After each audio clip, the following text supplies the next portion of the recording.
नमस्कार, live India 24/7 में आपका स्वागत है। मैं हूं मानव और हमारे साथ हैं आर.एस. यादव जी। आज जानते हैं जिस प्रकार से बी द पीपल के यहाँ कार्यक्रम हुआ है, क्या विशेष है। सर, आपको बहुत बहुत स्वागत है। जिस प्रकार से बी द पीपल यहाँ कार्यक्रम करता है, लगातार सेमिनार कर रहा है, लोगों को एकजुट करने के लिए, क्या कुछ कहेंगे।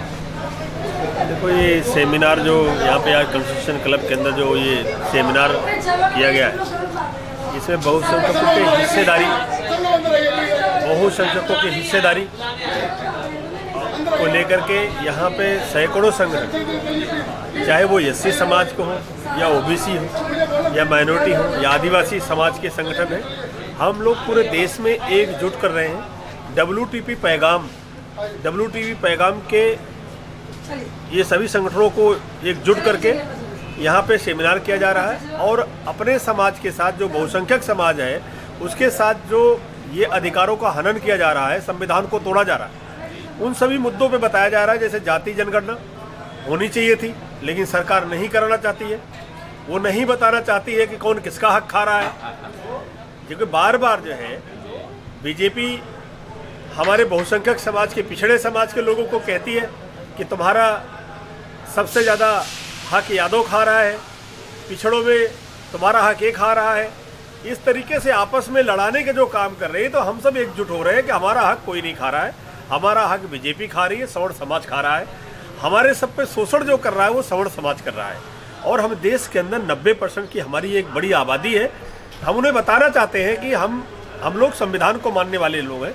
हम लोग एक इस देश के अंदर हमारे लोगों की सबसे बड़ी हिस्सेदारी रही है, हर सब जगह हमारी शहादत रही है। और ये चाहे वो आप आज़ादी के पहले देख लीजिए, आज़ादी के बाद देख लीजिए, इन लोगों ने बाबा साहब अम्बेडकर को अनदेखा करने का काम आज भी कर रहे हैं। आज उनके बनाए हुए संविधान को बार बार तोड़ा जा रहा है। और हमारे बहुसंख्यक समाज के जो नेता हैं, चाहे वो समाजवादी पार्टी हो, चाहे बहुजन समाज पार्टी हो, चाहे अन्य आरजेडी हो या अन्य किसी पार्टी का हमारा सांसद हो, विधायक हो, आज बहुसंख्यकों की हिस्सेदारी की बात करने में या तो सीबीआई से डर रहा है, या तो पार्टी से डर रहा है, या संगठन से डर रहा है, या अपने पद को लेकर डर रहा है, या टिकट को लेकर डर रहा है। यह है समाज, बहुसंख्यक समाज पार्टियों से अलग होकर के भी एक बड़े जुट होने की कोशिश कर रहा है। बहुत जल्दी हम लोग दिल्ली के रामलीला मैदान और पटना, लखनऊ के अंदर भी लाखों की संख्या में एकजुट करने का काम करेंगे। अब हम सब लोगों के साथ हमें ऐसा प्रतीत होने लगा है कि बहुसंख्यकों की आवाज के लिए बहुसंख्यक समाज का नेता नहीं काम कर रहा है।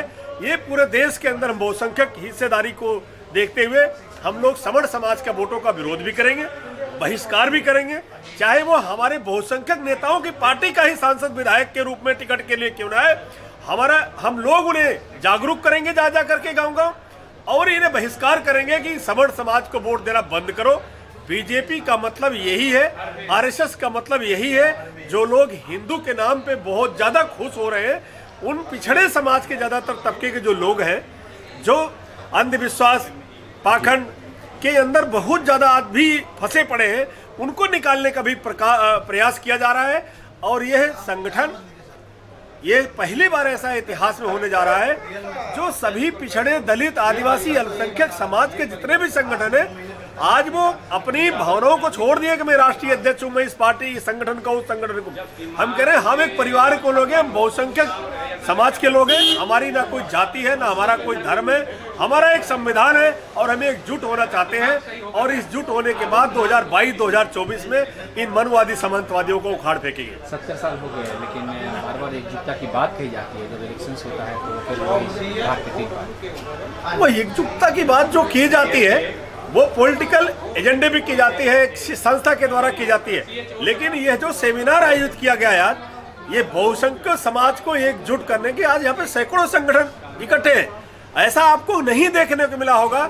सैकड़ों संगठन एक साथ बैठ करके और अंतिम लाइन में बैठने का भी लोग काम कर रहे हैं, क्योंकि लोग चाहते हैं कि जब तक हम एकजुट नहीं होंगे, बहुसंख्यकों की हिस्सेदारी नहीं मिलेगी, अत्याचार नहीं बंद होगा। हमारे नौजवानों की हत्याएं हो रही हैं, जो ग्राम प्रधान का इलेक्शन लड़ना चाहते हैं, बीडीसी मेंबर का इलेक्शन लड़ना चाहते हैं। तमाम लोग जिस तरीके से अपने अलग अलग प्रदेशों के अंदर, जिलों के अंदर, विधानसभाओं के अंदर, गाँवों के अंदर, जो हमारा बहुसंख्यक समाज का युवा अगर तेजी से राजनीति की तरफ बढ़ रहा है, उसकी हत्याएं कर रहे हैं ये लोग।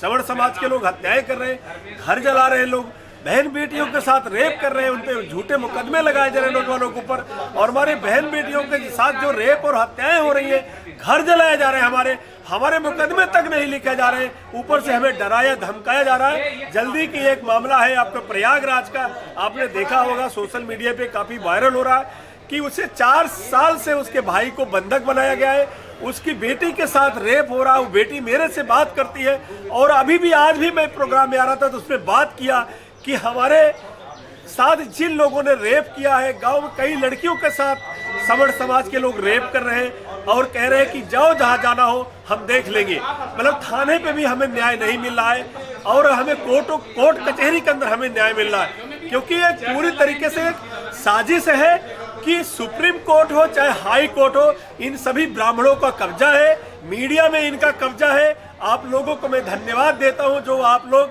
बहुसंख्यक समाज के दर्द को आप लोग आगे दिखा रहे हो।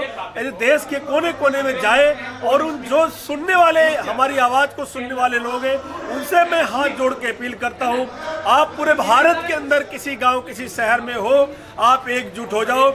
आप किसी भी दलित से नफरत मत करो, किसी मुसलमान से नफरत मत करो, किसी यादव कुशवाहा कुम्हार से नफरत मत करो। आप लोग एक ही परिवार के लोग हैं, एक ही तरीके से शोषण बारी बारी आप लोगों पर हो रहा है, और इनको भी इनका पूरी तरीके से बीजेपी का बहिष्कार करो और बहुसंख्यक हिस्सेदारी के लेकर के एकजुट हो जाओ। जी हाँ, बहुत बहुत शुक्रिया, बहुत बहुत धन्यवाद आरिश यादव। जी हाँ दोस्तों, तो ये थे आरिश यादव जो खास तौर से बता रहे थे कि जिस प्रकार से लगातार यहाँ पर एकजुटता की कमी है, उसे एकजुट करने का प्रयास है, और यह प्रयास पहली बार किया गया है। कैमरा पर्सन हेमंत के साथ माधव, नमस्कार। देश विदेश की ताज़ा तरीन खबरों से अपडेट रहने के लिए आप हमारे चैनल को जरूर सब्सक्राइब करें, और साथ ही बेल आइकन को भी जरूर दबाएं, ताकि सभी खबरों से आप और आपके जानने वाले रह सके अपडेट। साथ ही हमारी वेबसाइट www.liveindianews24x7.com पर आप भी विजिट कर सकते हैं।